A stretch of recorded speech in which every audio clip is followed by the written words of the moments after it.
everybody to our meeting of the IGIB. And before we get started, and I just wanted to mention that this is Michelle Fung's last meeting for the IGIB, and just to record my thanks over the time that we've switched between chair and vice chair with the IGIB, and I think the support that she's provided, and also the great work that she has done in bringing us to the point of greater partnership within the IGIB and with our partners. So I wanted to record that. I was going to pass over briefly to Gail as well, just to say a few words. Yeah, thanks. So Michelle, I think when I first started, you were chair of the IGIB, and I think it's always struck me in terms of the calm, sensible head that you brought, and I know that you've been a real champion for what we've been trying to do here in Falkirk, both in terms of your membership of the board, but also in relation to dealings with partners, and including your role on NHS board. So big thank you from all of us. I think you've really helped to steer the IGIB to where it is today. So thank you on behalf of me and the senior team. Thank you very much, everyone, for your kind words. I am very much, this is an area, because I'm a local government employee as well, that I am going to miss, and just to wish you all the very best of luck moving forward. I know it's not an easy time, but I will be, as a resident of Falkirk, I will be watching from the sidelines, so best wishes. Thank you, Michelle. So I'll move us straight on to the business of the meeting, and over to Jim for apologies. Thank you, Chair. We have apologies from Margot Biggs, Ian Dixon, Kenneth Laurie, Ross McGuffey, and Andrew Murray. Thank you. And are there any declarations of interest? Okay. I'll take us on to agenda item 3, which is the minutes of the last meeting. And as per usual, I'm not going to take us through page by page, but if anybody has any corrections to the minute or amendments, can you let us know now? Oh, in that case, are we happy to approve the minutes? Agreed. Thank you. And I'll take us on to the action log. Gail. Thank you. So I'll just go through the actions briefly that are on the action log. So the first one is in relation to the intermediate care facility. So you'll see there's an update in terms of the work is ongoing, as included in the budget report that you'll be considering today as part of our bed-based review, and the intention would be to carry that out over the next year. The next item is around the work of the budget working group, bringing together proposals for savings and transformational change proposals. So again, that's very much integral to the budget report that you'll consider later on today. The next item is in relation to changes to the IGIB standing order. So that work continues, and it's intended that a paper will come for consideration by IGIB in June. The next item is around the updated investment plan for partnership funds, which will be brought forward following thematic reviews in next year. So that will come forward this time next year.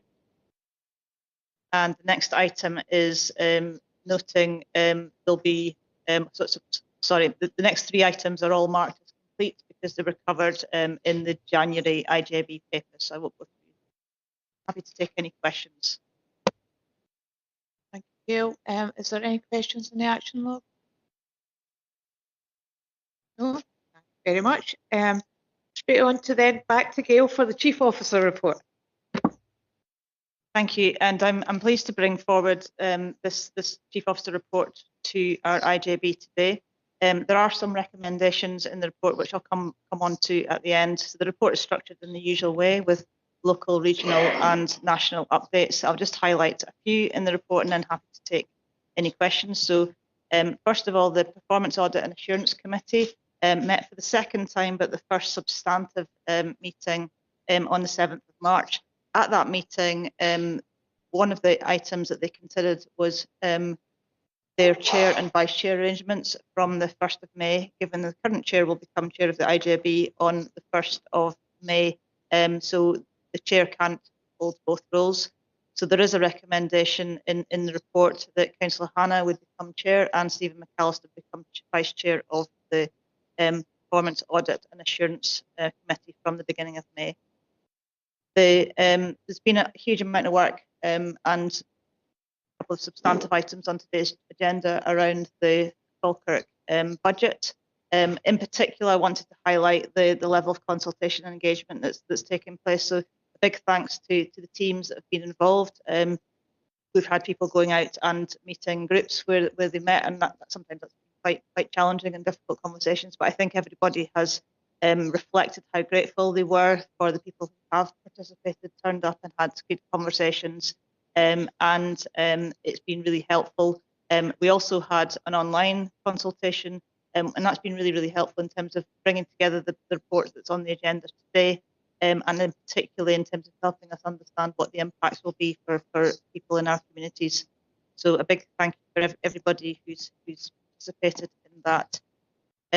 Other thing I wanted to highlight was the launch of an e-brokerage system. So this is a web-based system which will help improve the time taken for between assessing needs for care for people and how quickly a suitable provider can be put in place. So there's a really big improvement here. So typically that would have taken around 21 hours and that will now take 4 hours. So that's really helping improve our efficiency, but also helping ensure that people in our community that need care and support get that as quickly as possible. I also wanted to highlight the care at home redesign. So members will be aware that we've been progressing a redesign for some time. In light of our changing financial position in particular, and also other changes since that work commenced, we paused that review in November, and there's something in an item in our budget proposals around redesigning care at home, and that will take place with a view to coming back to IJB next year. In terms of regional updates, there's an item there around shifting the balance of care. We're having really good conversations with colleagues in NHS Forth Valley around looking at a whole system and looking at actually where we put our resources across the whole system to benefit people and how we can do that in a more efficient and effective way to really focus around people in terms of what they need. So at the moment, we obviously have more people than we would like who are delayed in their discharge. So we're thinking about how we can support people to get home quicker in order to free up ward capacity in NHS Forth Valley, which will benefit the whole system in terms of supporting people who need acute care, but also planned care as well. So further details will come in due course. I am recommending that the IJB will authorise myself as Chief Officer to progress the appropriate actions to support a testing change to take place. In terms of national updates, there's been a number of statements made and publications. So the National Care Service, there was a ministerial statement on the 23rd of January, which refocused what will be in the new bill, and which basically removes elements related to the National Care Service, but does continue other elements in section 2 and 3 of the bill. There's been a briefing around employers' national insurance contributions. In addition, Marie and I attended a national roundtable event. There is a lot of concern across the sector around the impact of the national insurance contributions, and discussions are continuing with the sector. There's also been, Audit Scotland has released the Integration Joint Board's financial bulletin, which highlights a significant gap and financial position for 23-24, and that position is getting worse for the whole of Scotland. So again, you'll hear about that through the financial report you'll consider later on. But it is a significant concern in terms of financial sustainability, and members will be aware about how high financial sustainability for Falkirk IJB and Falkirk Health and Social Care Partnership has been and will continue to be in terms of from a senior management team and an IJB perspective. Happy to take any questions. Just to go back to the recommendations we're asking you to consider. So we're asking you to consider and comment on the report, to approve the nomination of Councillor Hannah as chair to the IJB Performance Audit and Assurance Committee from 1st of May, and approve the nomination of Stephen McAllister as vice chair to the IJB Performance Audit and Assurance Committee from 1st of May. And finally, to authorise the Chief Officer to continue discussions and, if applicable, to take appropriate actions to progress the change within NHS Forth Valley to support our shift in the balance of care. Thank you very much, and I'm looking forward to hearing more about the shift in the balance of care, because I mean that was certainly something that was meant to be built into the bricks of IGIBs and health and social care partnerships right from the early legislation that more and more that we try and provide care for people in the best place, and the community is often that best place, but the resource needs to follow. I did note in the Chief Officer's report about, and I apologise if I pronounced this wrongly, of Storm Elwyn. I think I'm close to it. I think if it seems quite a while away, although we're still seeing the impacts of it with trees all over the place around the district and cut up and roots up, and so we've seen quite a lot. But I think it's really important to say, you know, a thank you to the staff who continued to work during that. I think while many of us were tucked up in our house, they had to continue doing the work that was vital, and they continued to do so. So I think I know a thanks. And my final point was around the National Care Service, and I think whilst it's taken a long time, I think it's probably taken longer than many imagined. That there's some core bits that are really important within it, including a right to a break for carers, and law in terms of supporting people to provide essential visiting should there be issues around care homes. So I think they're really, really important. But that's enough for me. I'm going to open up for any questions or comments. Sahara. Thank you, Convener. Thank you very much for this report, Gail. As ever, very succinct and informative. I want to pick up on a couple of things. First of all, the shifting the balance of care, because that is clearly, as the Convener has already said, a very important part of what's happening. And I wonder if you could say just a wee bit more about that and about the shifting of the funds as well, because you can't take on more care packages or move into the community without shifting some of the funding as well. Yeah, so the basic principle around this is that if somebody is in an acute hospital bed, that is more expensive than being in a community provision generally. There are exceptions to that. So in terms of, at the moment, you'll be aware that the challenges we have in Falkirk in terms of our budgetary restrictions mean that sometimes, for example, people might be on a trajectory to go into long-term care. Actually, there isn't the funding in place to support that to happen. So that might mean they're in hospital a little bit longer. So the conversations has been around, actually, if you look at the financial position that we have as a whole system, we're not delivering the best outcomes for people, but we're also not using that available budget the best possible way and the most efficient way. So those are the nature of the conversations. So there is a specific proposal, and you've probably picked up I'm being quite vague about the specific proposal, and there's reasons for that. So obviously we need to make sure that we're engaging and communicating with the staff that will be impacted by this. So we're not yet at the stage that we're able to make this public, but you know those conversations are very positive, and there would be an expectation, and that's an acknowledged expectation across the whole system, that in order to provide the right care in the right place at the right time, that would require a shift in financial resources. The intention is to try this as a test of change, but with the understanding that if it's successful, that would then come in to be business as usual, and that would require formal approvals through governance, including the IJB and NHS Forth Valley. So the approval that I'm seeking at the moment is to support us to continue the conversations and to put in place a test of change, assuming the conversations continue to go positively, which they have so far. So I know that I'm being a little bit vague, but that's quite intentional. Yeah, I'll look forward to more information in the future then. The second issue I wanted to raise was about the CAMHS. You said that nationally there have been significant improvements and that this includes the the NHS Forth Valley area.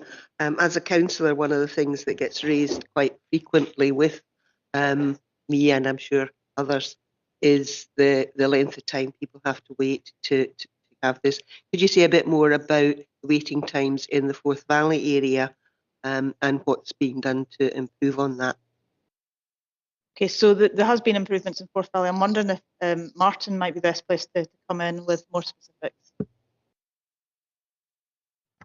As members probably know, CAMHS doesn't actually sit in the IGIB, it does sit in Children's Directorate at NHS Forth Valley. When we received the letter from the Minister highlighting the improvement standard, contacted the CAMHS team and they advised that they had achieved that target as well. But in relation to specific waiting times for the bulk arterial, unfortunately, we don't have that. But what we do have is, I guess, just that recognition nationally for waiting less than sorry, so that nationally they are achieving that 90% target. There is recognition, there's still work to do though, and that continues to be a focus of the management and staff. Hopefully that gives you a bit of assurance.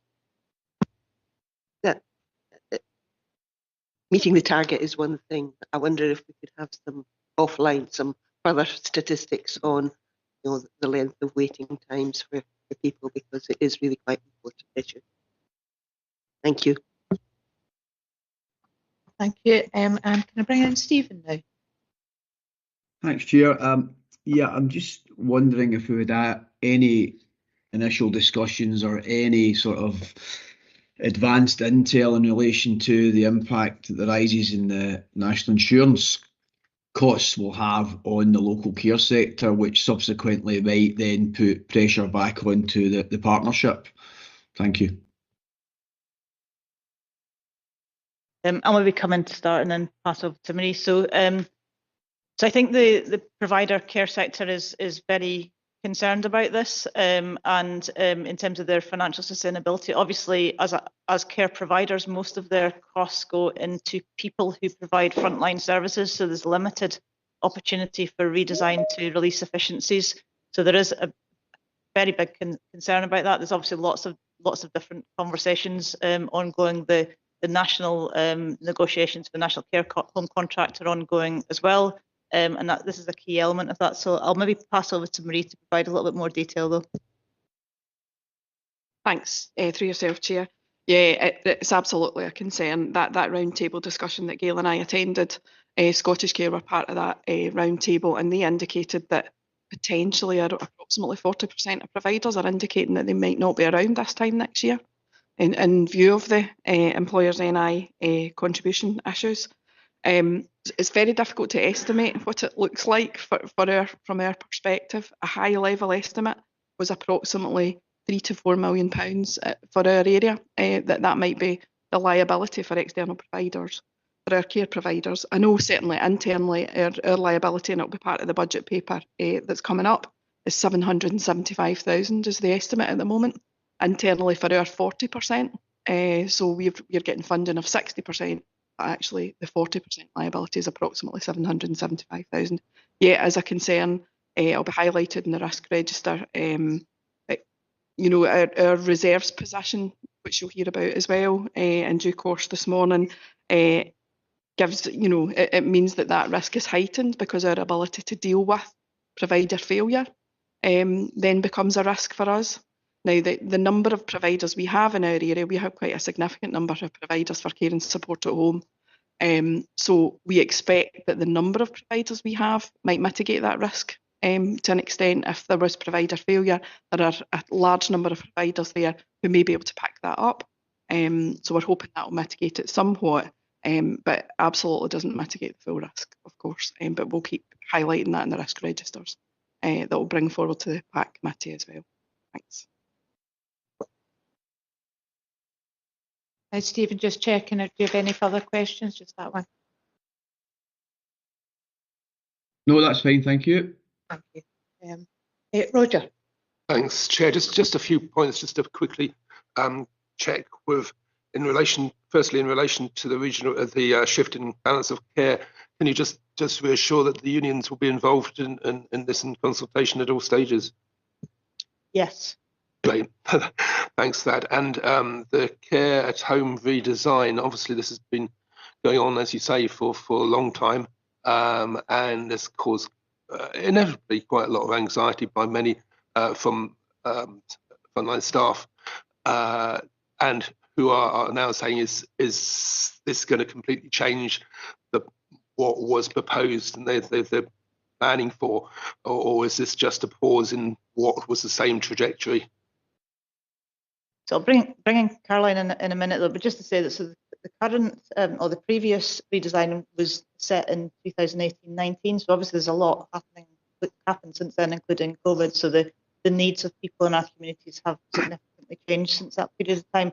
This is about saying, actually, we're going to just take a step back and look from a sort of helicopter view to think, actually, what do we need going forward in terms of the context that we have, in terms of the needs of the population at the moment, the potential future needs, and also our budget constraints. I'll pass over to Caroline to talk a little bit more about that. Thank you, through yourself, Chair. Thank you.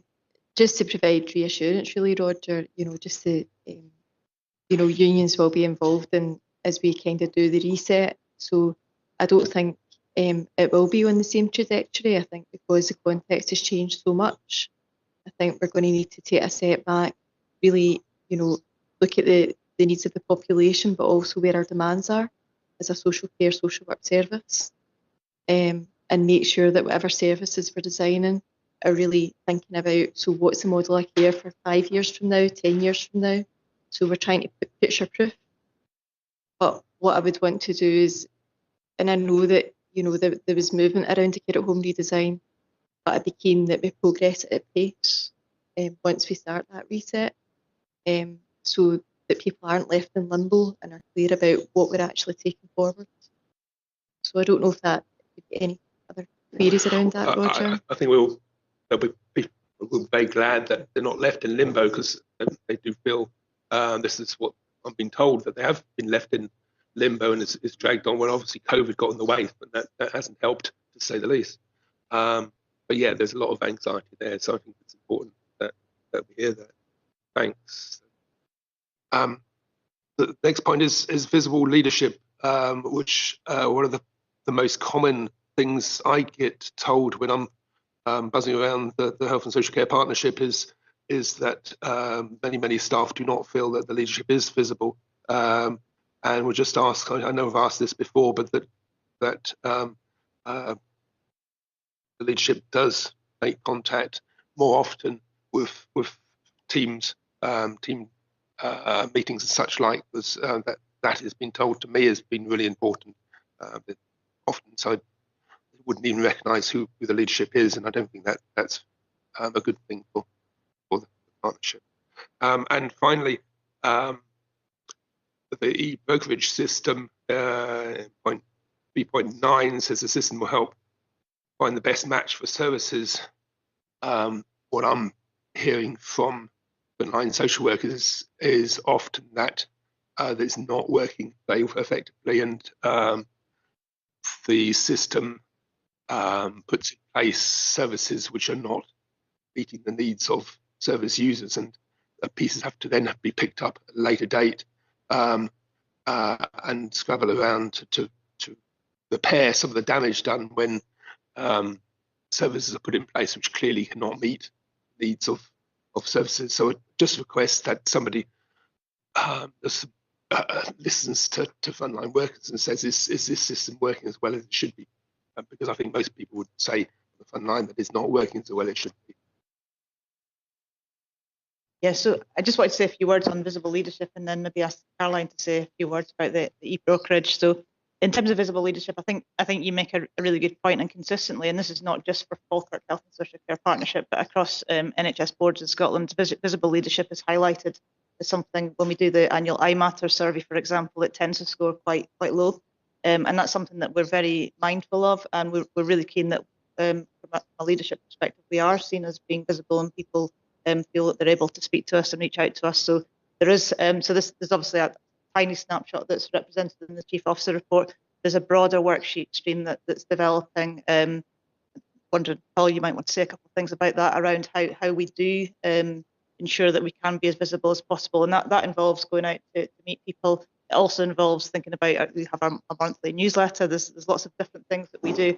I think it's really important that we hear from staff as well in terms of what would work for them. So what I would always say is I would encourage staff to get in contact with myself or other senior leadership team to say, actually, we'd welcome a visit. It's nice to be asked to come out, but I think, you know, as a leadership team, we're always delighted to come out and meet the teams, and I think we find that so helpful to hear from people who are working on the ground in terms of what they really enjoy about their jobs and what could be better as well. So that plea to, you know, if you're speaking to teams that would like to see us, we'd love to hear from them as well. But I'll maybe pass over to Paul in terms of the wider programme. Of course, that's all right. So visible leadership certainly been identified across the council as a priority area, and there is currently a 6-month programme being supported by the comms and marketing team and within Falkirk Council, and of course I'll link in with the HSCP partnership and senior leadership on our side. But certainly there is a focus there about not just raising visibility of leadership within your own siloed department or within the partnership, but also across council and also across NHS. So over the next 6 months, comms team will be supporting leadership to develop ways that you can build that sort of naturally in and tailor it to each of the heads of service so that it comes naturally. What we've got is quite a good opportunity with the integration of children's and social work and justice to raise that leadership in a natural way, so that introduction of both sides in these new areas of the partnership. So definitely over the 6 months you'll see them. Okay, thank you, Paul. Caroline, do you want to come in the brokerage? Thank you. So in terms of e-brokerage, what I would recognise is there has been issues around it, like any new system coming in to be implemented. There's like teething problems around it. Both myself and Marie have been looking at the issues and trying to resolve them. I think in terms of the care packages, probably what's more of an issue is actually the framework, because of the way the framework's set up. So we've got less flexibility than probably we had previously. What I would say is that framework will be in place to March 2026, but what we're doing is we're recognising some of the issues where we can, we're mitigating them. And what we're going to do is take the feedback and the learning from that and put that into the new framework that we'll be proposing to put in place from the 1st of April 2026. So I would encourage staff, and I have encouraged staff, and I have meetings with the team managers around it, that if there's any issues around e-brokerage, please make sure you're feeding them back, because we can't do anything about them if we don't know about the issues. Thanks, Caroline. Just on that last point, I think there's a bit of a defeatist attitude in many of the teams saying, let's get on with it because nobody's listened. But I can certainly feed that your feedback. So from my experience, Roger, that's certainly not the feedback I'm getting. It's been more the team managers than ATMs I've been in contact with. So for example, we were looking at how do we adapt contact records. So we were looking at the actual system yesterday, and it was very much a kind of co-production approach around how do we make our information within that record more smart so that we're reducing duplication, but also supporting the functions around e-brokerage so that we can get the care in quicker and also get the right care in place. So there is maybe what it is it's a disconnect between that team manager level and feeding back down to the frontline workers, and that's certainly something that myself and Martin I think could address and look at and make sure that we're communicating some of the improvement actions that we're taking. Thanks very much. Are there any other questions?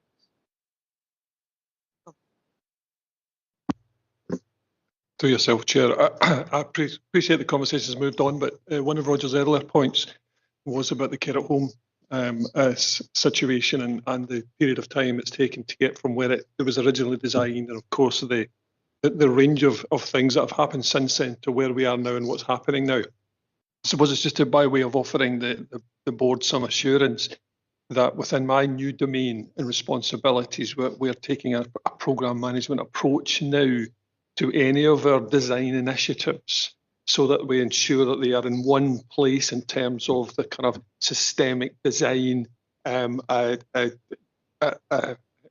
evolution of it and delivery of it, and that all the programmes and all the intent that we have around the transformation is designed around one kind of disciplined area from that programme management approach. So in the past, often it's been the case, as in most other places, things have been done in a fairly bespoke way without necessarily all connecting together. And that, of course, is the position that we're now addressing through my new part of the service for that. So. Thank you, Tom. Are there any other questions or comments? Oh, and I'm going to just take us through the recommendations. And I'm going to assume that both Anne and Stephen are well cited on their nominations. But as a board, are we happy to approve the nominations of Councillor Hannah and Stephen McAllister as Chair and Vice Chair of the Performance, Audit and Assurance Committee from the 1st of May? And to authorise the Chief Officer to continue discussions in relation to the TSA change. Agreed. Thank you very much. I'll move us on to our next report, which is the Budget Monitoring Report, and over to Marie. Thank you, Chair. This is the Budget Monitoring Report, and it provides an update on the projected outturn position for 24-25 financial year, and is based on figures to month 9, December 24 for council functions, and month 10, January 25 for NHS functions. And I'll just say, it does say January 24 in the paper, so I apologise for that, but it is January 2025. As set out in the summary table at 3.1 of the report, services in relation to social care functions are projected to overspend by 8.641 million, an increase from 6.672 million at month 7, with detailed information set out in Appendix 2. Services in relation to NHS are expected to underspend by 1.546 million, an improved position from 958,000 last reporting period, again with detailed information set out in Appendix 3. The net projected overspend for integrated budgets is 7.096 million after application of previously agreed reserves to the overall position. Set aside budgets are expected to overspend by 6.452 million, also an improved position since last reporting. This overspend will be managed by NHS Forth Valley as is normal. Due to the increased expected overspend now reported, the reserves position has also deteriorated. The table at 4.6 of the report shows a projected year-end reserves balance of 4.3 million, with 3.9 million of a committed spend next financial year in relation to earmarked reserves.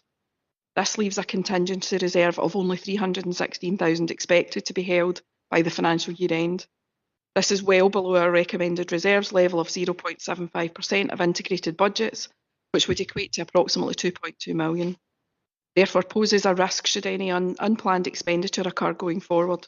Detailed information on the reserves position is also included at Appendix 5. A summary of the main projections is as follows. Within social care, external care and support at home is projected to overspend by 10.4 million. 566,000 of the movement since last reporting period has occurred in this area due to changes in assumed hours for the remainder of the year. This was due to higher than anticipated hours being released over the winter period, and also relates to flexing limits which were placed on the number of hours to be released to teams on a weekly basis. Despite good progress on reviews for existing packages, the efficiency agreed for 24-25 financial year will be underachieved and is included in that projected position. Support at home packages projections increased by 670,000 due to the omission of some sleepover arrangements in previous projected positions, and measures are being put in place to avoid this scenario reoccurring going forward. Also within support at home, a combination of increased hours over and above the projected position and some backdated packages added to the system since previous reporting also resulted in an additional projected cost of £500,000. These overspends are offset by a projected underspend within the in-house care at home service of 4.3 million due to vacant posts pending the care at home redesign, which has already been mentioned this morning. In-house residential care and housing with care facilities are forecast to overspend by 2.1 million mainly in relation to the use of agency staff to cover absence and to ensure safe staffing levels. Control of agency spend is continuing, and the monthly spend in this area has reduced significantly and continues to be controlled and monitored. External residential care placements are projected to overspend by 1.8 million this financial year, and controls continue in this area with the 2-for-1 admissions approach, which will continue into next financial year. Unachievable savings of 865,000 are also included in the projected position in relation to reduced agency spend, charging for out with authority use of our respite facility, and a targeted reduction of use of urgent response, which is also tied to the care at home redesign work. There are underspends throughout social care services in relation to vacant posts, with the most significant in relation to assessment and care planning at 821,000. Variances within health services include community hospitals, which are expected to underspend by 435,000 due to vacancies throughout the financial year. Development budgets and budgets of a corporate nature are currently expected to be underspent by 1.1 million. Complex care packages for adults are projected to overspend for the year by £462,000. The primary care prescribing budget shows a projected overspend of 1.9 million currently, which has improved since the last reported position, based on the most up-to-date analysis of prices and volumes available. This position has also benefited from a contribution from non-recurring reserves this year of £3.5 million. There remain a number of risks to the in-year financial position, which are set out in section 7 of the report. These include the IJB contingency reserves being below the recommended level, as I've mentioned. This poses a risk to the overall financial position and also the IJB's ability to address ongoing demands and any emerging operational challenges. Demand for care and support at home remains challenging. Although spending limits are now in place, the impact on delayed discharge performance and limits on and the requires careful monitoring and a risk-based approach to allocation of packages is also in place. Job evaluations for care staff are outstanding, and no provision has been made at this point within the in-year financial position within the report. Although the most recent prescribing position has improved, there is still a risk of volatility in this area, which requires careful monitoring and continued horizon scanning for areas of potential efficiency. The financial position remains as very high risk on the strategic risk register, with agreement of the medium-term financial plan and transformation of services key to ensure management of the risk. Members are asked to note the current projected position for 24-25 for integrated budgets and set-aside services, note the non-recurring reserves position and the related risks set out in the paper, and also to authorise the Chief Officer to issue the revised directions to our partners as set out in Appendix 6. I'm happy to take any questions on the paper. Thanks very much, Chair. Thank you. Excuse me. Thank you, Marie. I probably wanted to note at this point, and it probably leads into the next paper as well, the positive support from both partners, and it was certainly part of the discussions in relation to the Falkirk Council budget that the council is ready to support going forward should that need arise. So I just wanted to note how positive those engagements had been. I have a couple of questions, and they're probably linked to an earlier point and one other point around both job evaluation and care at home redesign, I guess, around timescales, given how one is sitting as a risk, but actually is also about how we provide services and our staff, but then leading into the care at home and what sort of timescale we're looking at for that redesign, which hopefully will help to manage some of the challenges in relation to spending. Thanks. So I suppose around the job evaluation, we're expecting that that's a fairly imminent decision. I've already had discussions with Amanda, the Chief Officer from the Council. She and I are going to meet to discuss any provisions that might have to be made within the annual accounts for this financial year. But once we have the outcome of that decision, we will be meeting to discuss that, and we'll certainly be keeping board members updated around that. Around the care at home redesign timescales, obviously, that's built into the budget paper this financial year. So I know Gail's mentioned it already. So obviously the things have moved on from a financial perspective in relation to care at home redesign. So the understanding is that redesign will also facilitate a move of budget to the external care at home provision. So it's looking at the whole provision as a whole, but I might let Caroline come in around the timescales for that. The Chair. So in terms of the timescales, we've got two other improvement work streams that are happening at the same time. So we've got the development of the strategic plan for April 2026, and we also have the development of our operating model. And I would anticipate that we would try to match the timescales. I don't want to commit to that, if I'm being honest, because I'm mindful of how long, and how complicated it can be. But I think we recognise that we have to have pace around this to be able to make some of the requirements that are required in terms of budget, but also service delivery. And Frank Gordon. Thank you, Chair. Yeah, as you say, there are some positives within the report, and obviously an amazing amount of work has gone into achieving some of those positives. But overall, of course, the position is pretty bleak, and we know that. I think, you referenced earlier the national report showed that most IJBs, if not all IJBs, are in very similar positions. And I'm never quite sure whether to take comfort from the fact that it's not just us that are in a really bad position, everyone else is as well.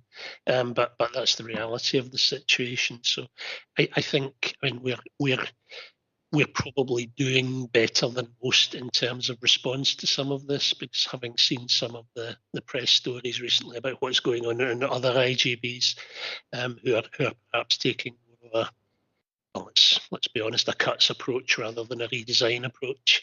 I think that approach we've taken over a number of years now of realising that we can't just continue doing what we're doing, overspending every year, depleting reserves.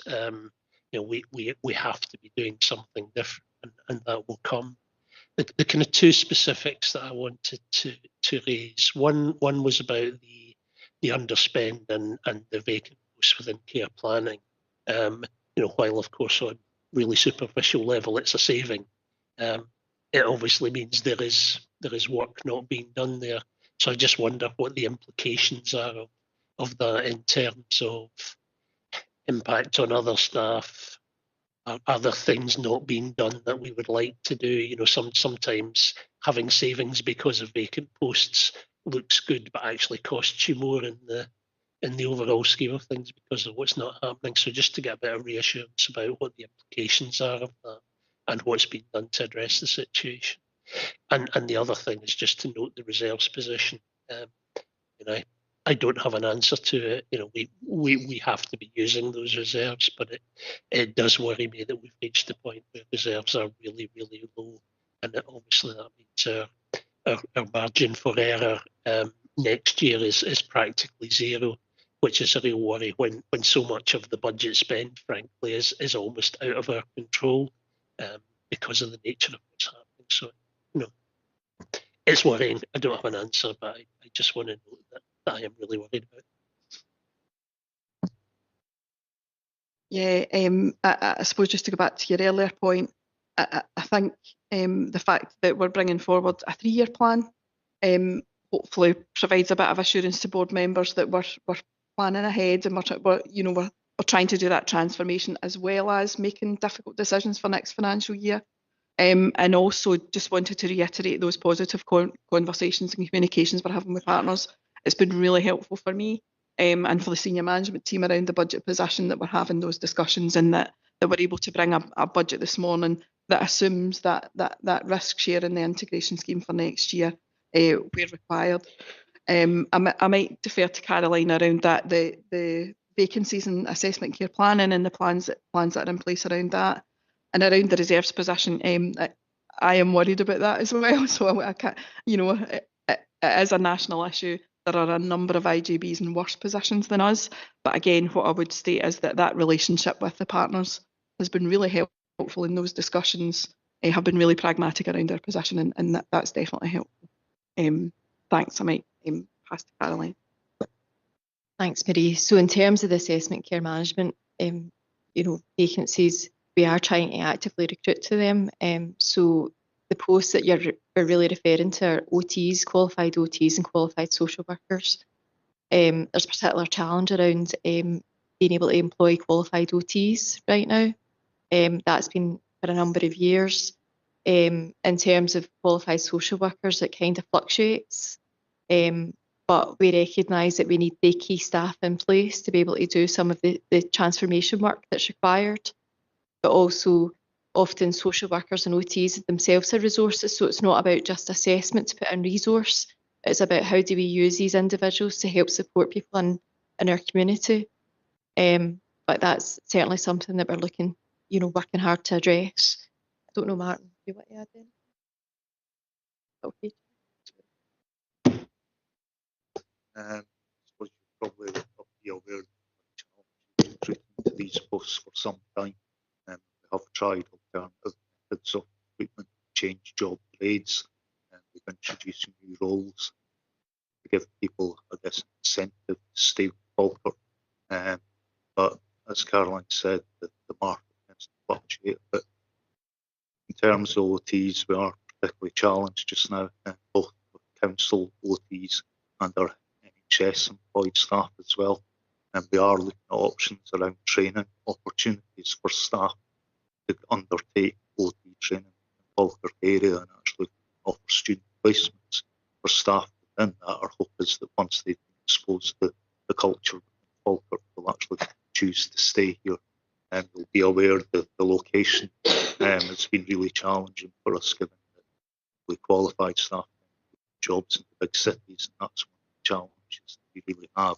So our hope is that this new bit of work, particularly with Stirling University around OT training, this will actually improve our chances to recruit staff. But it's a work in progress. We do have an ongoing recruitment retention working group that trade unions are part of, staff, managers, senior leaders, and of course our employment development staff. Our hope really is that they can begin to do some more alternatives, because our aim is really around these new grades where the fill all our vacant posts. That hasn't transpired, unfortunately, so we're considering other options. So if anybody has any good ideas, please let us know. Thank you. I'm going to bring in Councillor. Thank you, Convener. I like the way that Gordon kind of led on. There are positives in this report. I can't see anything positive in terms of the financial information in this report, and I think we have to acknowledge that. What is positive is the support that's coming from NHS side and Falkirk Council side, and we'll all have to do our bit to try and ensure that continues. And the hope that, and the work that's being done by senior managers and staff in terms of the redesign, in terms of transformation, is positive without a doubt. But I think I'd like to say a little bit more, because you also mentioned the demand for care at home and the challenges that the demand brings. And we've got the hope of the transformation, but what kind of timescales? I know that Len already said not very keen to talk about timescales, but it does seem to me at this stage, this particular report, there's nothing that can be done about the reserves position. We're at the last month of the financial year, and we have to make the best of the situation we're in. But moving forward, we need to look at where we're going to improve things. Yeah, thanks. So this probably is linking into sort of looking forward, which is obviously covered in our next report. So certainly we have a, subject to approval in the next report, we have a fairly wide-ranging transformation plan that aligns with our 3-year medium-term financial plan. It's really important that we have that confidence of being able to deliver. Everybody who's been involved in change and transformation knows that some things go quite well and some things don't. And I think that's really important we build that into our planning. So as well as looking at the governance at an IJB level that you've all been part of, we've also been looking at our governance at a managerial level to make sure that we have the right systems and processes in place to provide that assurance and around our progress of our transformation programme. And as Tom's mentioned, we're implementing a programme management approach. So we've got that clarity. We've got our, I always forget the name of that, our budget savings group. not called that, is it?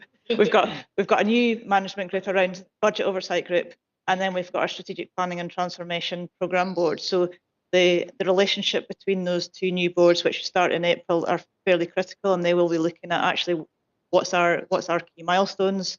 Are we progressing in line with the key milestones? If we think that something's going to have an impact that it's not having, that will allow us to identify that fairly early and take early action. So we're not going to be ending up this time next year thinking, oh, that didn't actually transpire. So we fully anticipate that there will be things within our programme that will go hopefully slightly faster than our plan. Some things that will go exactly to plan, and some things that will have lags and might not be deliverable. But we hope through taking that approach that we'll be able to put in place appropriate mechanisms.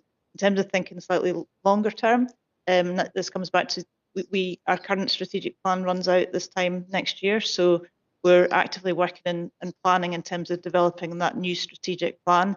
Taking a co-production approach is really important to us. And I think the experience we've had in terms of engaging with people in communities and our workforce through the budget consultation has taught us a lot, and we'll take a lot from that in terms of how we move forward to co-produce our new strategic plan and the associated future operating model that sets out in a little bit more detail in terms of where the available resources should go to make sure that we're able to provide the care and support to people when they need that, but also that we're working with our partners and our communities to help people hopefully to be independent and manage their conditions and not need formal support. So the balance, and I think this will be an iterative process. So I think what will come this time next year isn't going to be a polished, perfect future operating model that will set that direction of travel, will set that intent around supporting early intervention and prevention, supporting communities and people in our communities to look after themselves and each other as well as possible, and also making sure we've got sufficient capacity to deal with people who absolutely do need formal care and support. That's not going to be easy. As we all know, our financial position is a massive challenge. We don't anticipate that challenge is going to go away anytime soon. And even if it did, the right workforce in the right place. We've heard Martin talking about some of the work we've already been doing. There's been some successes, but that hasn't resolved the whole picture. So there'll continue to be really significant challenges. But I suppose that's the approach that we're taking to give us as much chance as possible to be successful now and into the future. Thank you, Mayor. I can bring in Jim. Yep, thank you, Chair. I've got three questions actually that relates to 5.2.2 prescribing costs. I know there's a long way to go, but it is encouraging to see a reduction in some of the prescribing costs overspend, just over £300,000. Two questions related to that. Is this reduction in the overspend due to work that's been ongoing for the last 4 to 6 months in primary care? And the second question, I'm not looking for names, but is the overspend equally spread across all the GP practices in our area? So that's the first two questions. Thanks. So I think probably the answer is it's a bit of both. It's a bit of it's around the assumptions that were made at the last reporting period. The volumes and prices per item have come down, but it'll also be related to that continued looking at efficiencies around the efficiency programme that's ongoing, that prescribing improvement initiative and other initiatives that are being taken forward. So it's probably partly both of those things being incorporated. Around the GP practices, we're actually looking at formulating some additional data that we can get to GP practices to allow them to have a look at their prices per patient.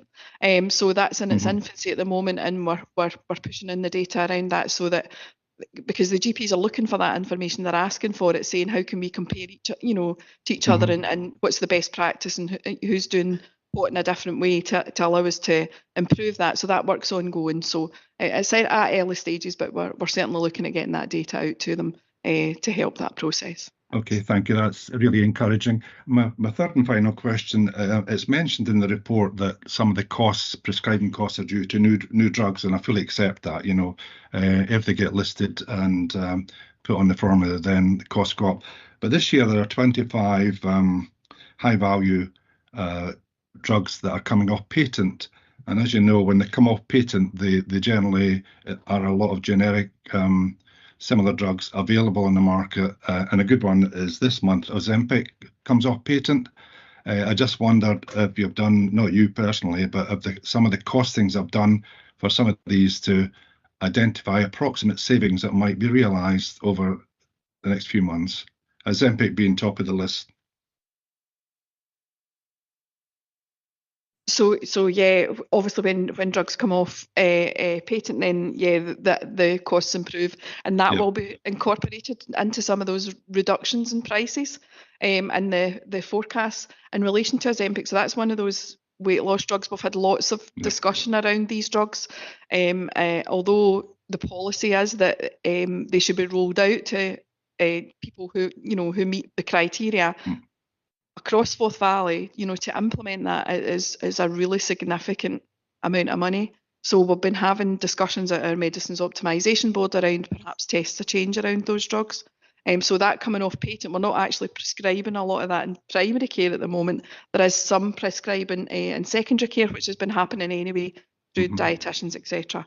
So we are looking at tests a change around those drugs to see the impact that we might have. Because I think there's a bit of an unknown around that as well. I don't know whether Tom wants to come in around this as well, but there are a lot of discussions ongoing around that. So if that's coming off patent, it's not going to bring our costs down a great deal because we're not prescribing a whole lot of that at the moment anyway. Through yourself, Chair, I suppose in a very broad sense,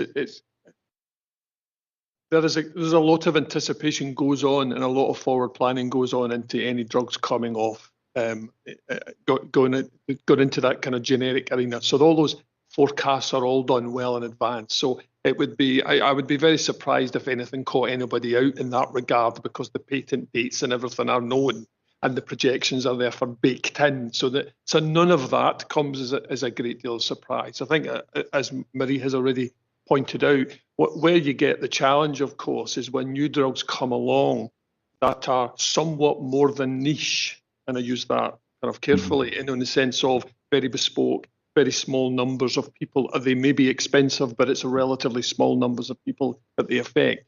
This new body of drugs coming along could potentially be of interest to a very, very large population of people over a prolonged period of time.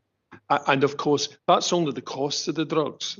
It's the infrastructure to actually enable those to be processed, appointments made, all of that managing and monitoring and all of the rest of it.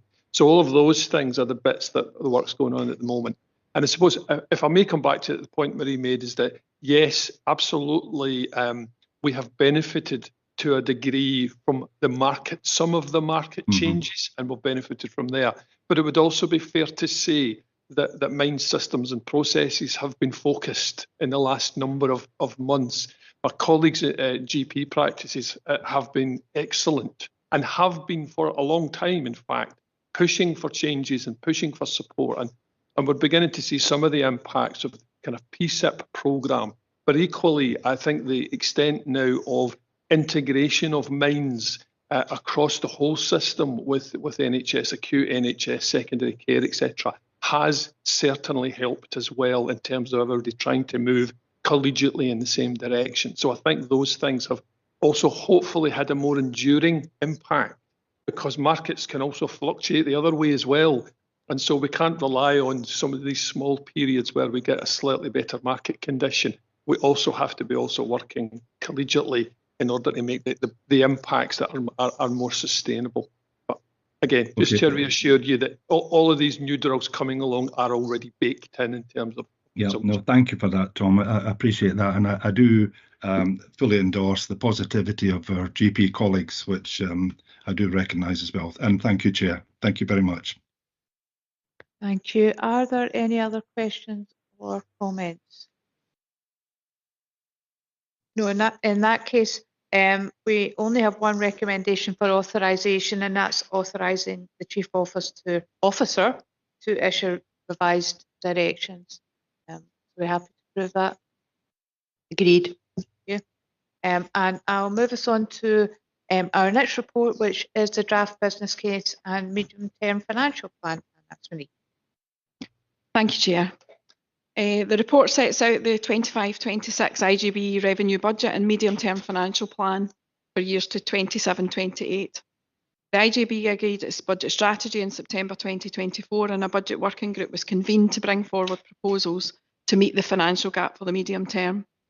Recent approvals have been given by both partners and the IGB to integrate children's and justice services from April 2025. This report does not include these budgets at this time, as the updated integration scheme has not yet been approved by Scottish Government.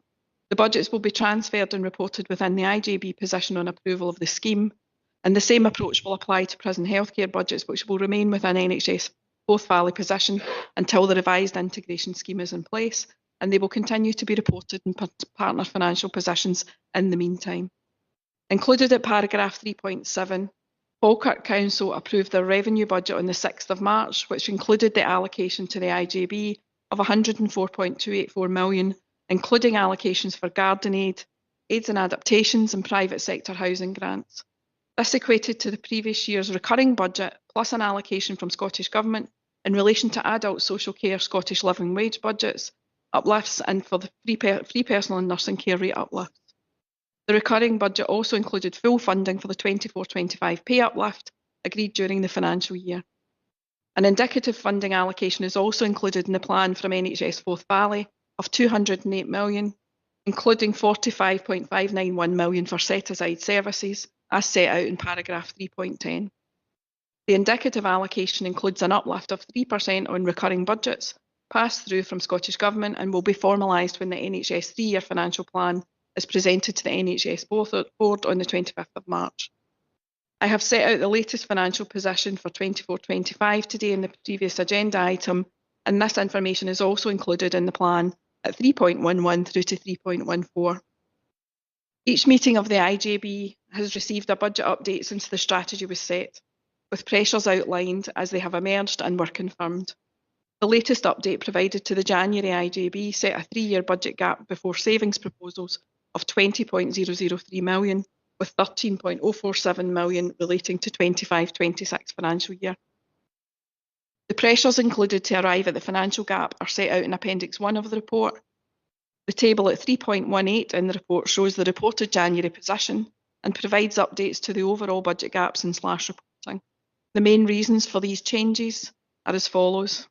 Inclusion of a temporary pressure in relation to the joint loan equipment store to be removed the following year to allow proposals to be brought forward to ensure a more sustainable model. The pressure now recognised in relation to Scottish living wage uplift being identified pressure versus anticipated funding of 1.2 million. Since writing the report, funding has been confirmed, which shows 294,000 additional funding than originally anticipated, which will reduce the overall pressure for next financial year and will be incorporated in the first budget monitoring report for 25-26. The pressures now recognised in relation to the employer's NI increased contributions from April 2025. 60% of the costs are expected to be funded for our own staff. Therefore, 40% is now recognised as a pressure, equating to approximately 775,000 for IGB services. It should be noted that the NHS figure is an estimate at this time, and I'm still awaiting confirmation of the final figure. Offsetting the pressures, the non-pay element of the NHS uplift has now been incorporated and confirmed and included as 2.034 million. The overall effect of all of these changes since the January position over the 3 years is an additional pressure of £132,000. The Budget Working Group has prepared a package of efficiency measures and transformation measures that's set out in Appendix 2 of the pack. A number of these proposals, shown at Table 2 of the appendix, have been the subject of public consultation held on the Council's Participate Plus online survey system and also to engagement via a number of other routes. These were attended by senior management and our policy and engagement staff and included public sessions held in local libraries, attendance at local community or carers groups, sessions with our providers and third and voluntary sector partners, and staff information sessions. The findings of the consultation have been included at Appendix 8 and have been used to inform equality impact assessments also included in the pack at Appendix 9. Our proposals in relation to social care charging and MEX charges as charging is not delegated within the integration scheme, were endorsed by the IJB in January and have been approved by Falkirk Council as part of their overall budget proposals on the 6th of March. Included in the income assumptions around charging are funds set aside in relation to income maximisation capacity via Falkirk Council. Throughout the budget process, development sessions have been held for all IJB members, and sessions have been held with both Joint Staff Forum and all elected members, and these have been held to share all proposals. The proposals span the next 3 financial years, and the table at 3.3, and I should apologise, that table should be sitting in 3.32, not 3.30, shows the overall effect on the 3-year budget gap should these proposals be approved by the IJB today. The table shows a 3-year cumulative gap remaining of 1.158 million. However, the main gap occurs next financial year, with 3.962 million of a shortfall on the overall budget, with subsequent years showing an overall saving dependent on approval of the efficiency programme. Regular and constructive discussions have been held with partner chief officers and chief finance officers to share proposals and set out the 3-year position. Both partners have recognised the risk for next financial year in their respective budget papers, and that the integration scheme risk share position may have to be enacted. The budget presented today assumes contributions from partners, if required, in order to present a balanced budget position. It will be imperative to continue to control costs where possible to minimise any impact. Section 5 sets out the process which has been undertaken to arrive at the proposed third and voluntary sector investment proposal set out in Appendix 3. The IJB agreed a co-design approach for the evaluation process which has been undertaken to arrive at the proposal set out. The appendix also sets out the current commitments for 26-27 financial year in relation to current joint working agreements and multi-year awards. Next year's programme includes commitments of over 700,000 from non-recurring reserves. The position with reserves means that it is unlikely that any further reserves will be able to be utilised moving forward for these purposes. A funding package of 3.2 million is set out for 25-26, and the IJB are being asked today to approve the 25-6 awards set out and current commitments against 26-27 funds. There is a small balance remaining, and it is proposed that this be utilised towards increasing capacity for community-led support, which has been highlighted as a need throughout the process. The programme set out also includes 46,000 set aside in relation to 8-pillar dementia support, which has been set aside in order for a more detailed view to be taken, with proposals to be brought to the senior leadership team in due course. Mental health recovery and renewal funds are yet to be confirmed, therefore it was considered prudent to await funding confirmation prior to agreeing further commitments against these funds. A detailed equalities impact assessment is included in the budget packet Appendix 9 in relation to these proposals. All organisations affected by the proposals have already been contacted to provide them with indicative information pending IJB approval, and funding has been set aside to address any exit requirements. I want to take this opportunity to thank all of our third and voluntary sector partners for taking part in the co-design process and for their cooperation in what I understand will have been a difficult process. The Audit Scotland report, IJB Performance and Finance 2024, was published recently and has been shared with members and sets out the financial outlook for IJBs. The national position continues to weaken with indications of more challenging times ahead. As we have seen in our own financial position, it shows continued overspending, depletion of reserves and recent reliance on non-recurring savings, which is unsustainable. It also showed a number of IJBs in 23-24 financial year now holding no contingency reserves and a 24-25 overall funding gap of 457 million across Scotland. There is a requirement to work collaboratively and for whole system transformation to ensure sustainability. Increasingly, IJBs will be required to make difficult decisions to ensure sustainability of vital services. Appendix 5 provides some information to show the impact of changes to the assumptions included in the budget paper, giving scenarios for changes to pay awards, Scottish living wage implications, demand for services, inflationary pressures and prescribing volatility. It also shows scenarios for additional funding, although this is unlikely. The risks of some of these potential additional pressures are also set out in more detail in Section 8, and again we've particularly highlighted the risk in relation to employers' NI for providers this morning. In conclusion, proposals are set out in Appendix 2 to close a significant portion of the 20 million budget gap over the next 3 financial years, with a gap of 25-26 of 3.9 million remaining. IGB are asked to approve the proposals set out with the assumed contributions from partners, providing the balancing element in line with the integration scheme as required. Post-monitoring of spend will be required as the financial year progresses, and open communications will continue with partners on a regular basis to ensure that they are kept informed of the position. Tom has also mentioned the programme management approach to delivery of the efficiency proposals set out, and with discussions already taking place around that. Our communication strategy will continue to ensure our partners, trade unions and key stakeholders are kept informed of the financial position and challenges to ensure transparency for all. The recommendations are set out in section 2 of the report, and I'm happy to take any questions in relation to the papers presented. Thanks very much, Chair.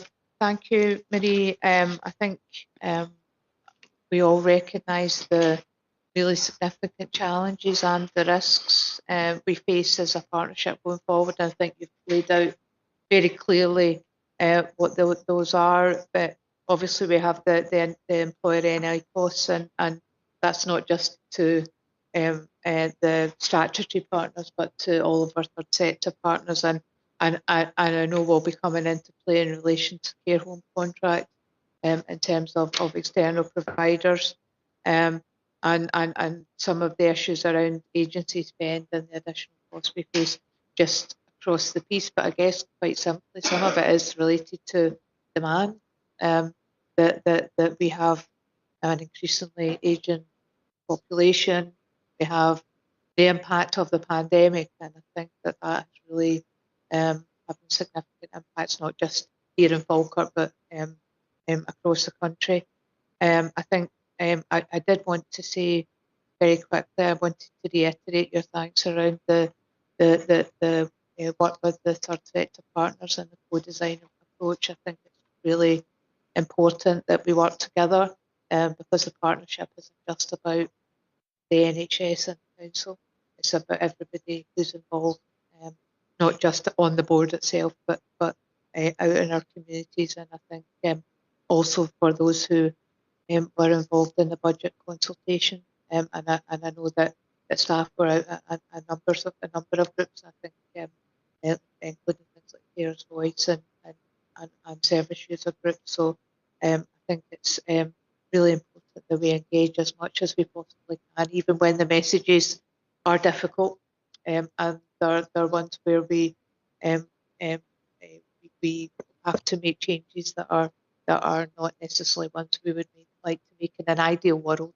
I think having those conversations is so important. So thank you to everyone who was involved and who engaged so positively.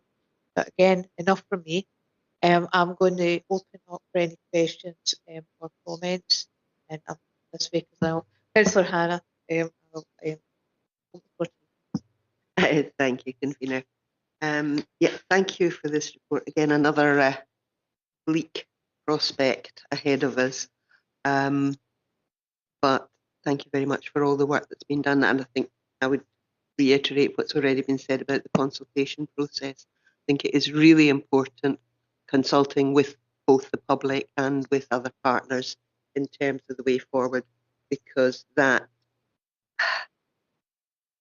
it ensures that people are aware of where we're at and the problems that are there, but B, it also gives the opportunity for people to identify more positive ways of dealing with things, which I think we sometimes forget that actually sometimes our service users and their staff have better ideas than those at the top. So well done for the consultation, and I would recommend that that is improved on as well and taken forward.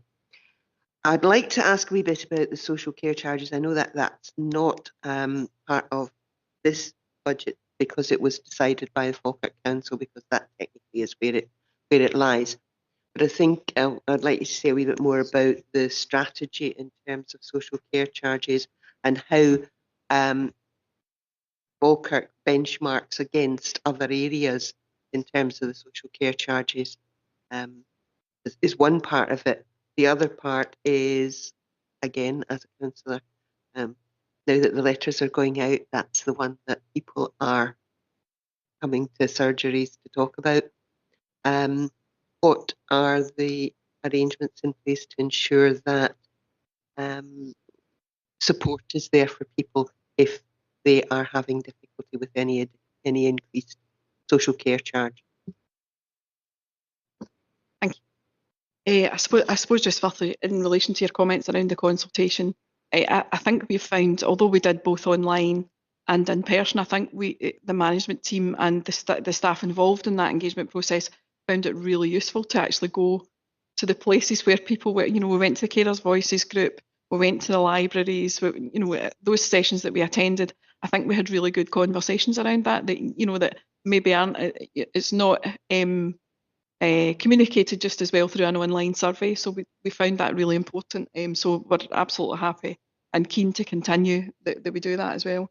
Around the charging, so when looking at the charging, we benchmarked. I had sent a query around the CFO network, and we had around 12 responses, and we were the lowest of all of the responses. We had the lowest cap charges around those respondees. So we are looking to increase the cap charge by £15.85 for both adults and older people. We will still be the lowest of those cap charges and those respondees that we had. So I suppose just to provide some assurance that we are still at the low end of that.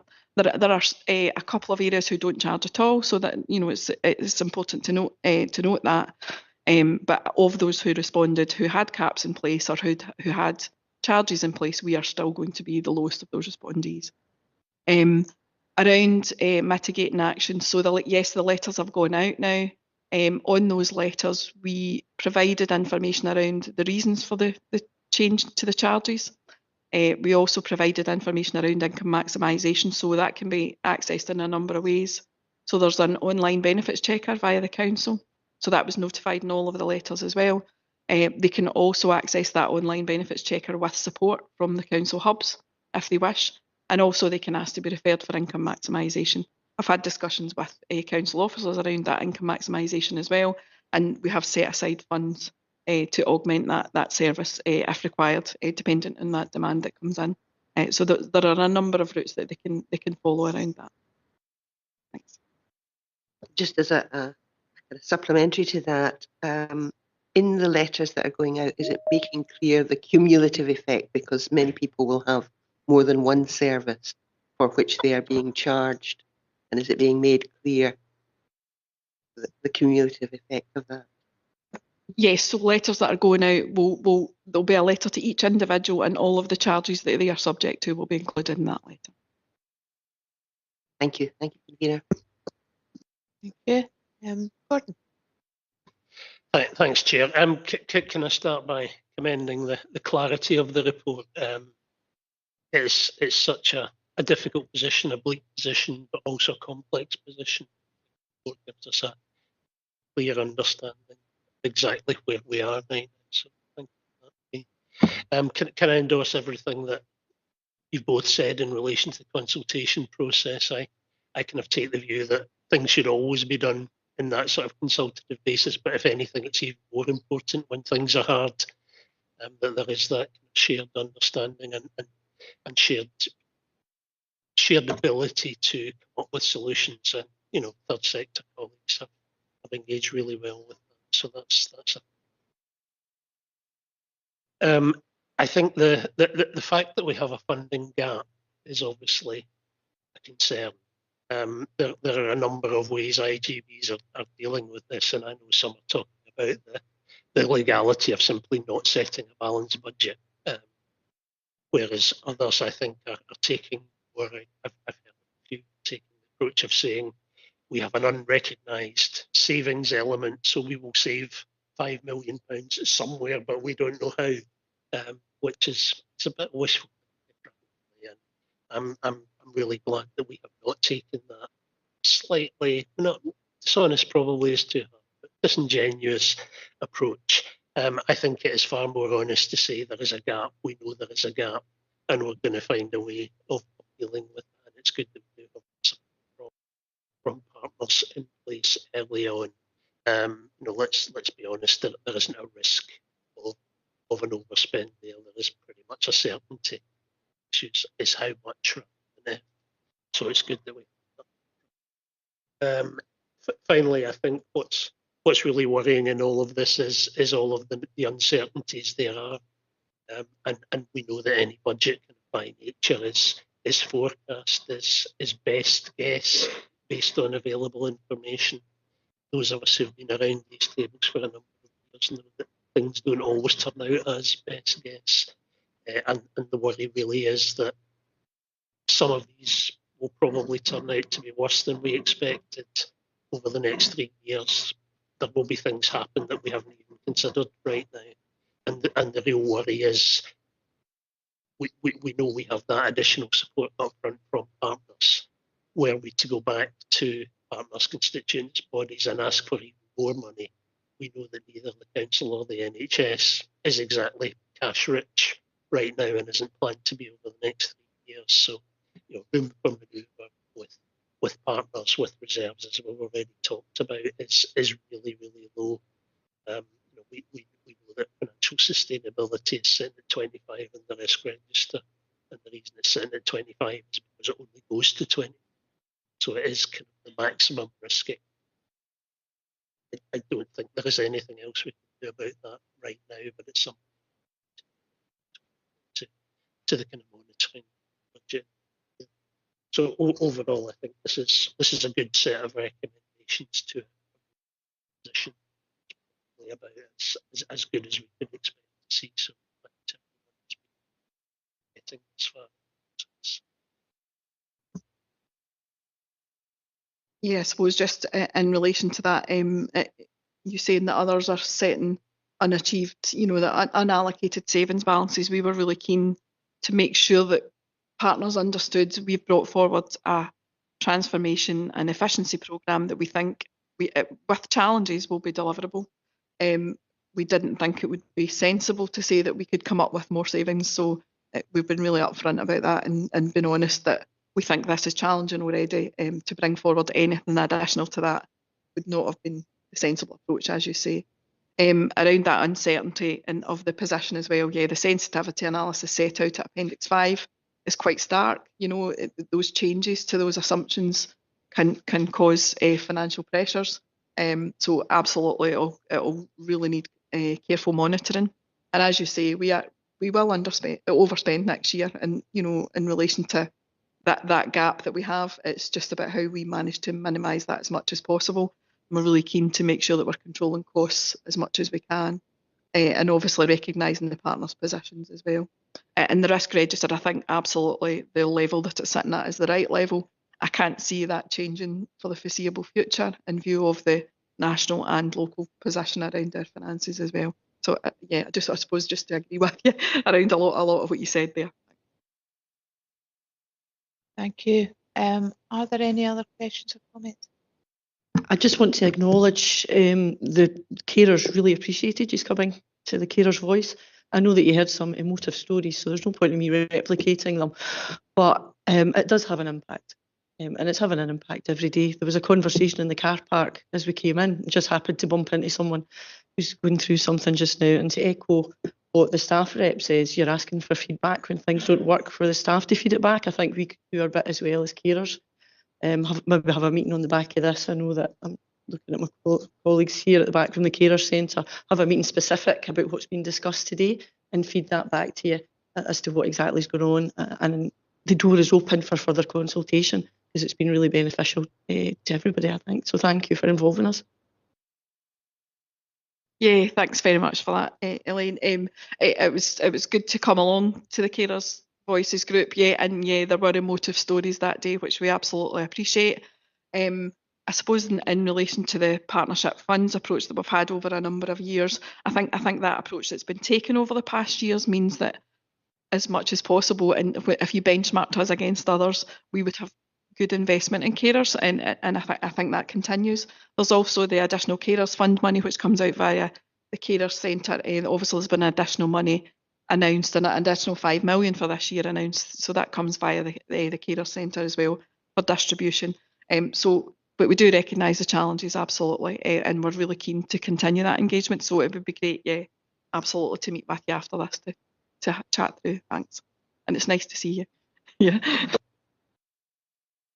Thank you. Are there any other comments or questions? No. In that case, are we happy to approve the items in 2.1 and 2.2? And Agreed. in 2.5? Agreed. Thank you. Oh, and 2.6. Agreed. Thank you very much. I'm going to suggest that we take a short break, maybe 10 minutes, and we'll restart after that, and everyone can stretch their legs a wee bit.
Right, thank you everyone, and I hope you all managed to get a cup of coffee and to stretch your legs. So I'm just going to move us straight on to the next item on our agenda, which is the moving on policy, and over to Caroline. Thank you, Chair. This report is to request approval for the moving on policy with directions to support this. Section 3 outlines the background and references the national guidance. It highlighted that within Forth Valley area we've been using up until recently the 2013 guidance. The proposed policy is based on the updated 2023 Scottish Government guidance on choosing a care home and discharge from hospital and operationalises this policy for use locally across Forth Valley. Section 4 outlines the policy development and scope. This policy has been developed with involvement of representatives from both partnerships and NHS Forth Valley. It aims to establish a clear and consistent policy for all staff, patients, their families and carers for hospital discharge. Policy covers adults assessed as requiring an alternate setting or who can return home but require a bridging arrangement. It clearly sets out the process, options and expectations of roles. The policy is anticipated to strengthen practice in delayed discharge and will support a timelier discharge to a more appropriate setting, improving outcomes for the adult. 4.5 highlights that following feedback at leadership and management groups, the policy was refined. The policy is proposed to be a Forth Valley-wide policy. As such, it requires approval from NHS Forth Valley and Stirling Clinic Managers IJB, as well as our own IJB here today.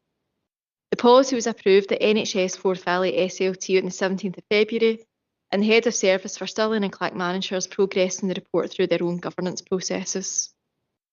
The full policy can be found in Appendix 1. Overall, the policy will provide a consistency of approach across the Forth Valley area.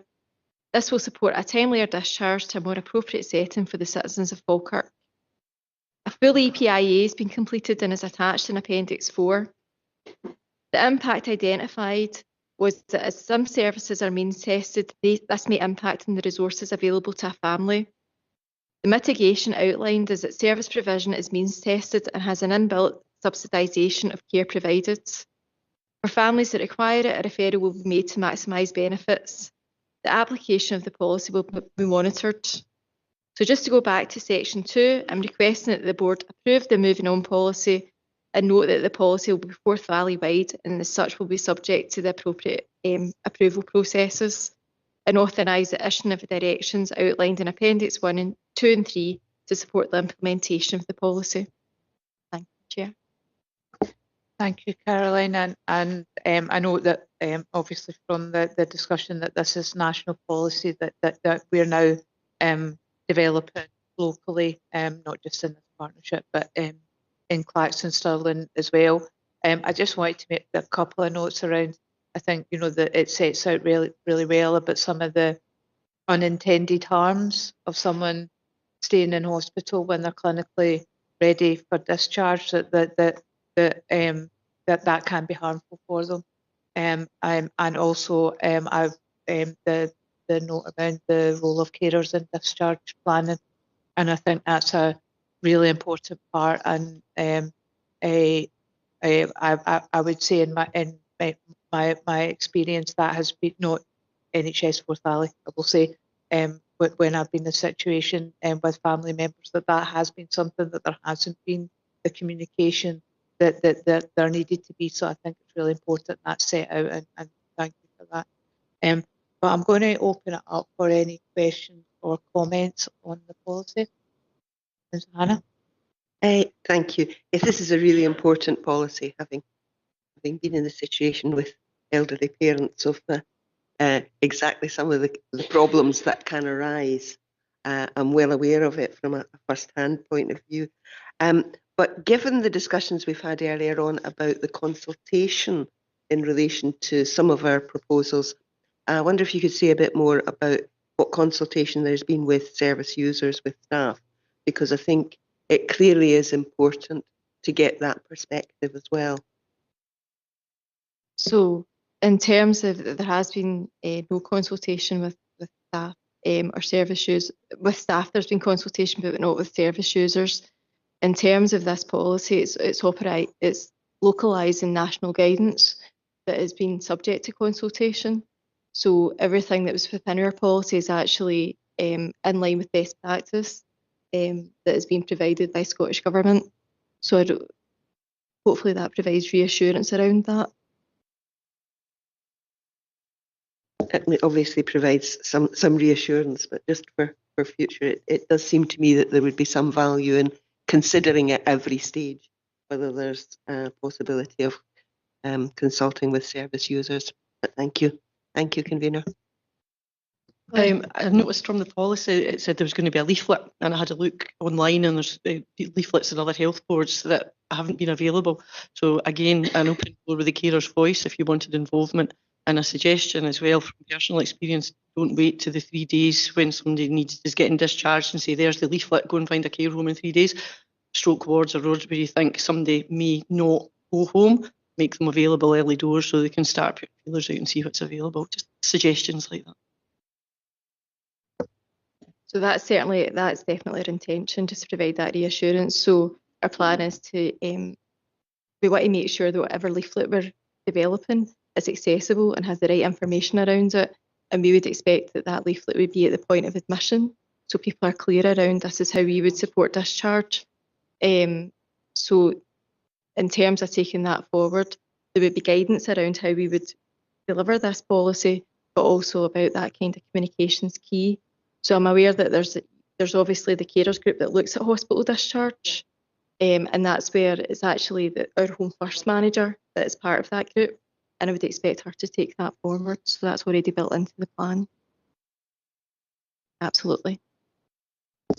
Very much. Any other comments or questions? Are we happy then to approve the moving on policy and authorise the Chief Officer to issue the directions? Agreed. Thank you. And I shall move us on to eligibility criteria, and that's Caroline again. Thank you, Chair. This report is to request approval for the updated eligibility criteria policy with directions to support this. Section 3 outlines the background to the proposal. The national guidance remains the 2008 Scottish Government guidance. In 2018, the partnership developed policies and guidance for the eligibility criteria for adults and carers that may require a formal service. These were separate documents and did not include aids or adaptations. Practice of applying the policy has been inconsistent. While national guidance for services have not been updated, there's been publications that have informed our updated policy.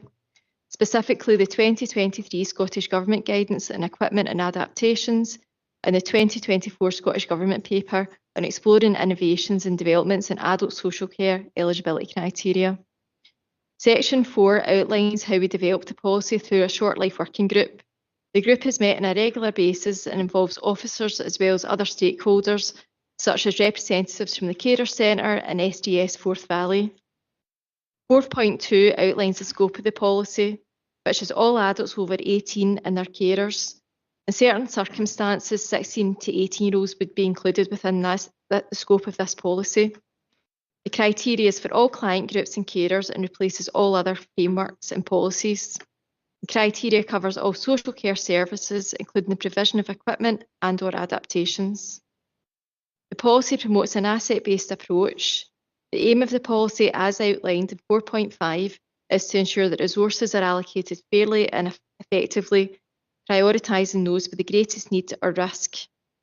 Eligibility is determined through a needs assessment that includes consideration of urgency, risk, and the impact of an individual's presenting circumstances on their quality of life. The criteria definitions remain unchanged. The main differences between what was in place and what has been proposed is that there will be one policy in place rather than two, and the scope will cover all services, aids and adaptations for adults and carers. 4.8 notes how we plan to apply the policy. It notes that due to the level of spend across services, the level of available resource is limited, and it is recommended that a formal service should only be provided to adults and carers assessed with critical or substantial needs. This position will be reviewed regularly as outlined in the criteria and can be varied by senior leadership team in line with available resources.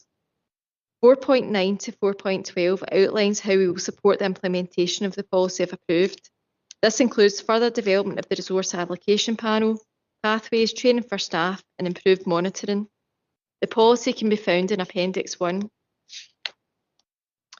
The policy was consulted on alongside the budget proposals.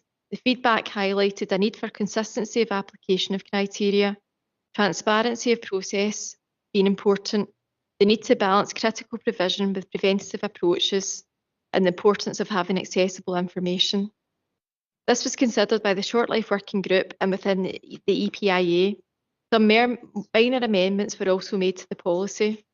A full EPIA has been completed, and this can be found in Appendix D. The EPIA has identified the potential for adverse impact on adults and carers that previously received a formal service, but following assessment or review may no longer meet the eligible criteria for a formal service, aid or adaptation. And the impact may also be to increase demand and stress in carers who are predominantly female. The impact will be monitored for both, and we will work with the carer centre to look to mitigate any impact. The areas highlighted by the consultation will also be factored into the implementation phase if the policy is approved. If I can just come back to Section 2, I'm asking the board to approve the eligibility criteria and the application of the policy, authorise the directions to support the implementation, and note that guidance for the application of the criteria will be developed to support implementation. This will include recording and the monitoring of unmet needs. Chair. Thank you, Caroline. Are there any questions or comments? I have one. I guess it's just around knowing around the recording and monitoring of unmet needs, and I guess how that's used going forward, and what we do if we identify particular gaps. Thank you, Chair. So in terms of the recording and monitoring, what we're doing is we're updating our system so that we can clearly record, so that we can also record the levels of care when it's delivered, and also when we assess and we come to the conclusion that the eligibility need isn't met.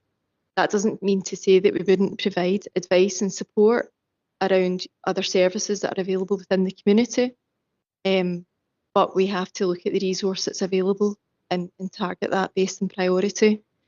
In terms of monitoring unmet need, that's about the management of risk and about making sure that we're supporting people in the right way within the available resource. If we identify significant risk, then we would be responsible for mitigating that risk and taking action. That may result in additional care being released or looking at other avenues for support. But it's about ensuring that we're meeting our statutory duty around that. Thank you. Any other comments or questions? Sarah. Thank you, Chair. And I think that was a really important question that you asked, and reassuring to hear Caroline's response. Caroline, it is really important in terms of the signposting. How will we make sure that our staff are aware of the range of services and the range of supports within communities that are provided by other providers, or provided ourselves, or available to them through a variety of different means? I just wonder if we could hear a little bit more about how we'll make sure people have that level of awareness to be able to do some really good and helpful signposting.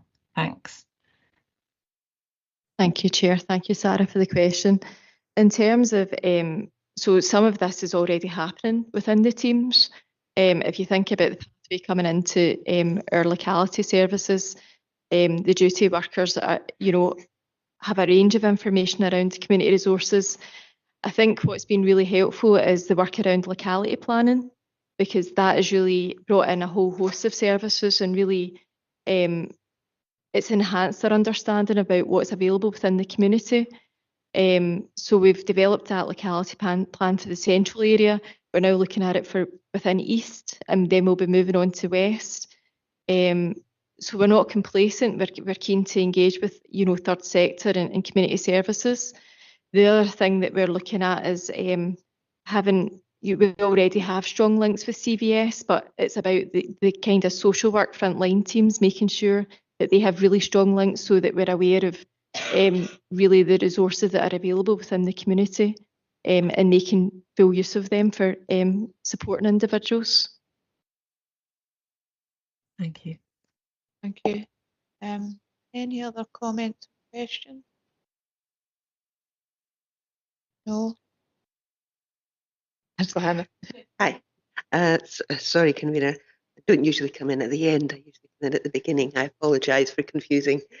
I wonder if you could say something more about the dangers of not having the earlier intervention, which were highlighted in the consultation responses. Clearly, we do have to focus on the most vulnerable, but by doing so, do we move away from more preventative, more early intervention? So we're very, very keen in terms of ensuring that there's a preventative approach. So some of what I've talked about in terms of when someone first has that first conversation, that first contact with social work, making sure that it's that good conversation, looking at the community resources that are available, making sure that we're really, we also have a Living Well project, and we're able to signpost to them around, that kind of self-management and that asset-based approach. And we're looking at our kind of models of the social work teams to look at how we can kind of enhance that that response right at the first point of contact. The other, I guess it's linked to the kind of wider initiatives that are going on. So if you think about the recent work around the partnership funding, a lot of these services that we've continued to invest in are about that preventative approach, and really being able to support people that maybe wouldn't meet our substantial or critical criteria. Thank you, convener. Thank you. Are there any other comments or questions? See, I'm squinting at the pictures online. I don't think there's any hands up. So in that case, are we happy to approve the policy and authorise the Chief Officer to issue the attached direction? Agreed. Okay, thank you. And I am going to move us on to our next report, which is the Health and Care Staffing Scotland Act 2019, and that's Nicola. Thank you. So the purpose of this report is to provide the IJB with an update in relation to the health and care staffing legislation. Board members will be aware that the legislation was enacted on the 1st of April 2024 following a delay due to the pandemic. The requirements of the legislation for health services and care services are different, and the annual submission dates also differ. The first annual report for health aspects of the legislation is due on the 31st of March, and that will be submitted via NHS Forth Valley and published following the NHS board meeting later this month. The care element of the annual report is not required until the 30th of June, so a further paper providing details of this submission will be presented to the IJB in the June meeting. Due to these differences, this report provided today provides a summary of key elements of the annual submission that relate to the healthcare services and staff only that operate within the Falkirk Health and Social Care Partnership services. There are 11 duties within the Act for healthcare services as set out in section 3.3. To support the implementation and developments in order to comply with the legislation, the Executive Nurse Director, who is the exec lead for the health element of the Act, developed a governance structure which commenced in September 2023, and more details of that are included in section 3.4. Section 4 highlights some of the key examples of evidence that supports compliance with each of the duties within the Act that specifically relate to healthcare services delivered across the partnership area of responsibility. It is important to note that there have been no risks associated with Falkirk Health and Social Care Partnership healthcare services that require escalation via the annual report, and that the Executive Nurse Director is assured in relation to our compliance with the legislation. To ensure the legislation is embedded within our business as usual operations, it is now a standing agenda item on the recently redesigned Clinical and Care Governance Management Group, and this assures that there is ongoing oversight and that any risks or developments are monitored and actioned appropriately. So, in summary, the Integration Joint Board are asked to note the information that will be provided in the first annual update, which will be published by the NHS Board this month, and agree to receive a further report in relation to the care submission in June. Thank you, Nicola. And I think obviously a really important report and an important work behind it. I know it's quite a short report, but there's a lot of work behind delivering that. So I'm going to open it up for any questions or comments. There's a hand. Just a very, it is obviously important, although a bit dry, a bit on the dry front. But you said it would be coming to the IGB in June, but your report says in May. That Can you just clarify? An error, sorry. The June meeting. It's the June meeting. Yes, So apologies. that when we come to agree it, we need to be clear about what we're agreeing. Indeed. Thank you. Thank you, Convener. Any other comments or questions? No, in that case, and I did have a note about June. We are just asked to note the information will be provided to the annual update to the Scottish Government and agree a further report in June 2020. Agreed. Thank you. Thank you, Nicola. And I'll move us on to our communications and engagement update. Pass over to Paul. Thank you very much. So as you'll know, the purpose of the report is to provide a summary of communications and engagement activity undertaken during the last reporting period, which is October and December, and it provides a means of monitoring the implementation of our combined communication and engagement strategy and action plan. So over this reporting period, we received 12 pieces of media coverage, achieving 114,000 opportunities to see. This coverage included our early signposting of the budget consultation and discussion that we were going to put out to public consultation.